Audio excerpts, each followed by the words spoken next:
So in 2017, I fell on the bathroom floor in my home in Los Angeles.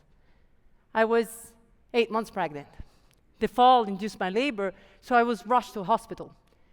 As I waited for my doctor to arrive, a young assistant walked into the room with a big smile on her face and a folder in her hands.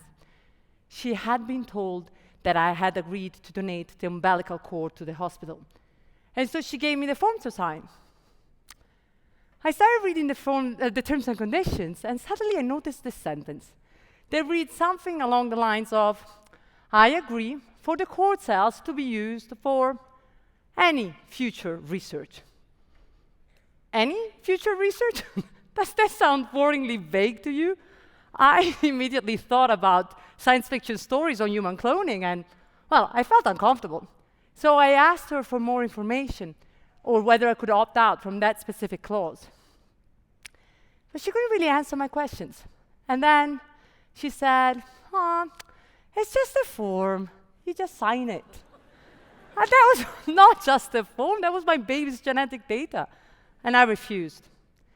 But that day, I had the perfect example of how natural and how accepted it has become to agree to terms and conditions without giving it a second thought. Every day, every week, we agree to terms and conditions. And when we do this, we provide companies with the lawful right to do whatever they want with our data and with the data of our children.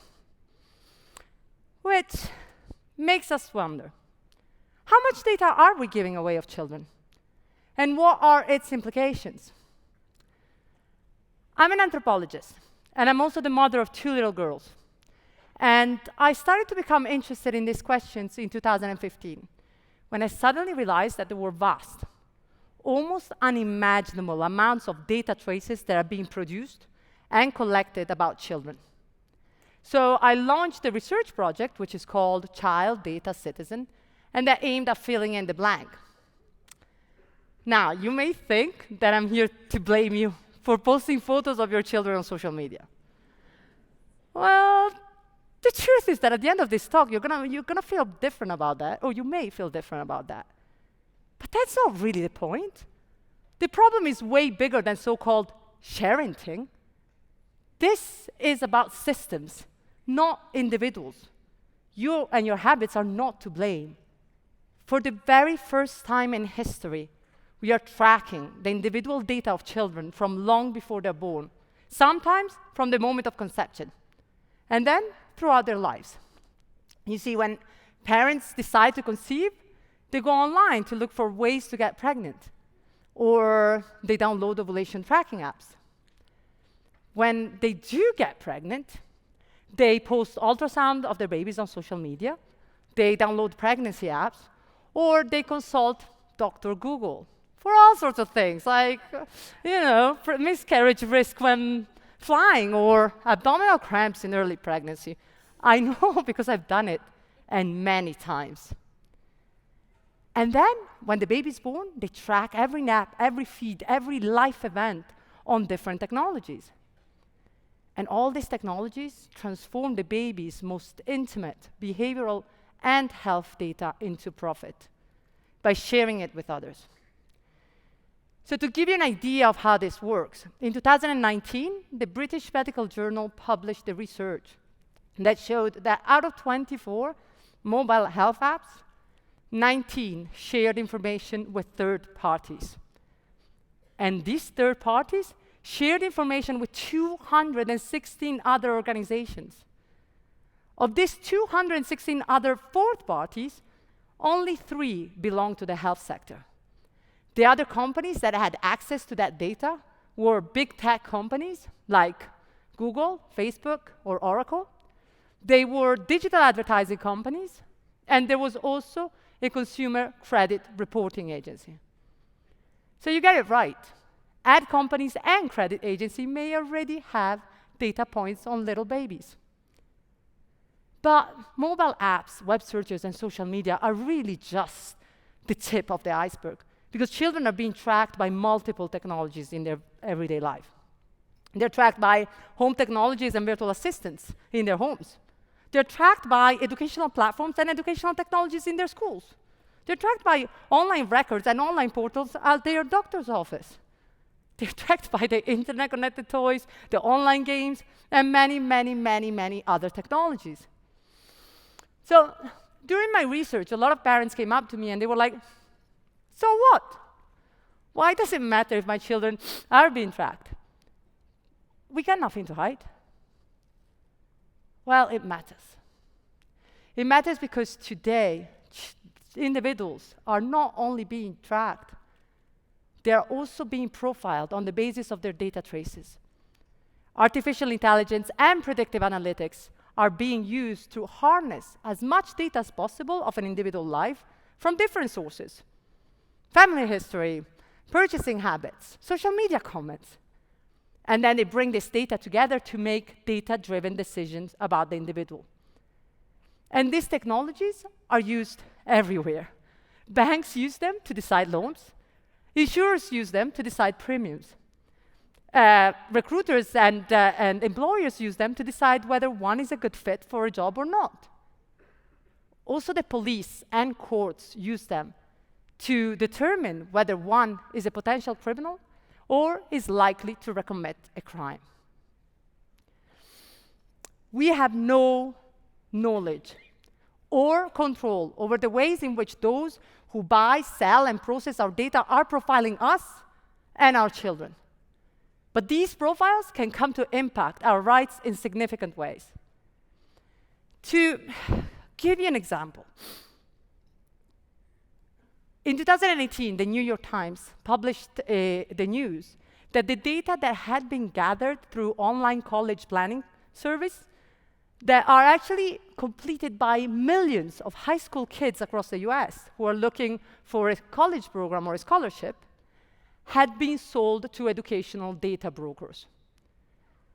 Now, researchers at Fordham who studied educational data brokers revealed that these companies profile kids as young as 2 on the basis of different categories: ethnicity, religion, affluence, social awkwardness, and many other random categories. And then they sell these profiles together with the name of the kid, the home address, and the contact details to different companies, including trade and career institutions, student loans, and student credit card companies.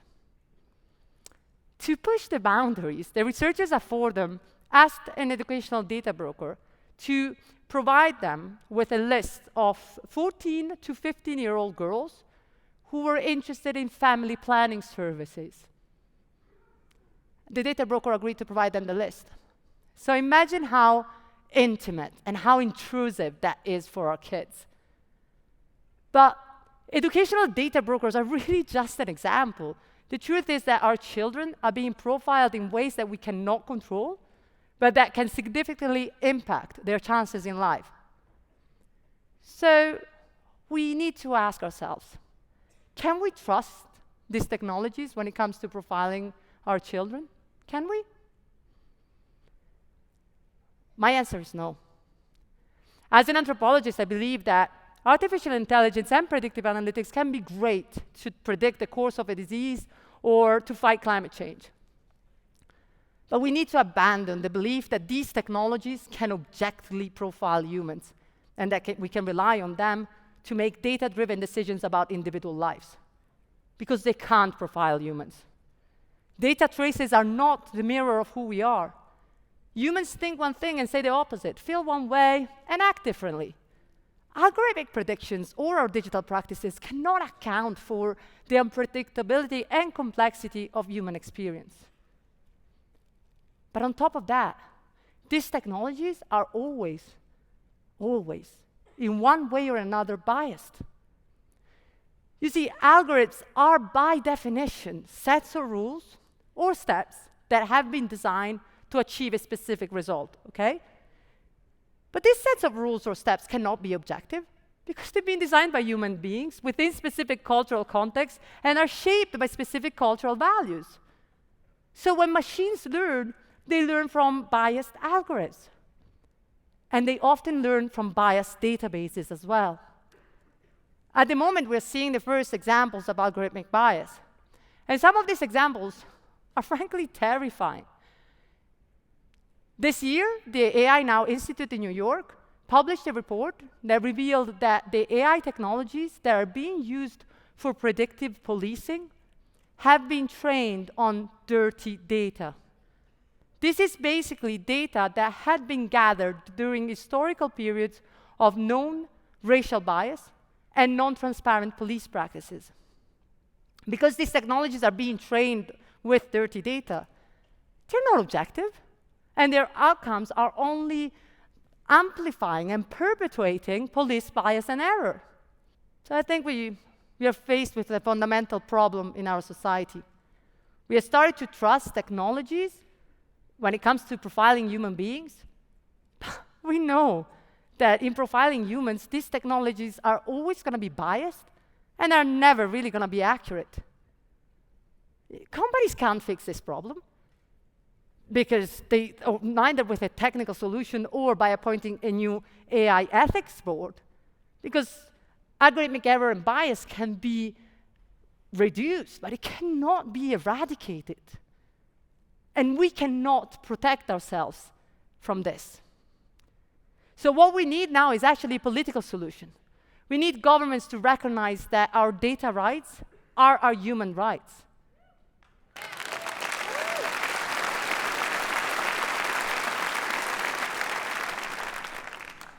Until this happens, we cannot hope for a more just future. And when I think about my daughter's future, and this is also the reason why I'm here, I am scared. I worry that my daughters are going to be exposed to all sorts of algorithmic discrimination and error. I also worry that the data that is being collected from them today is going to prevent them from becoming their own persons. You see, the difference between me and my daughter is that there is no public record out there of my childhood. There's no evidence on whether my mom smoked during pregnancy or a family member has a criminal history.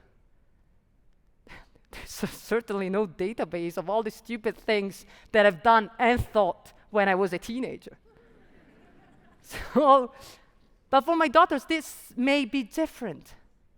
The data that is being collected from them today may be used to judge them in the future and can come to prevent their hopes and dreams. And I don't want that. I think that it's time. It's time that we all step up. It's time that we start working together as individuals, as organizations, and as institutions, and that we demand greater data justice for us and for our children before it's too late. Thank you.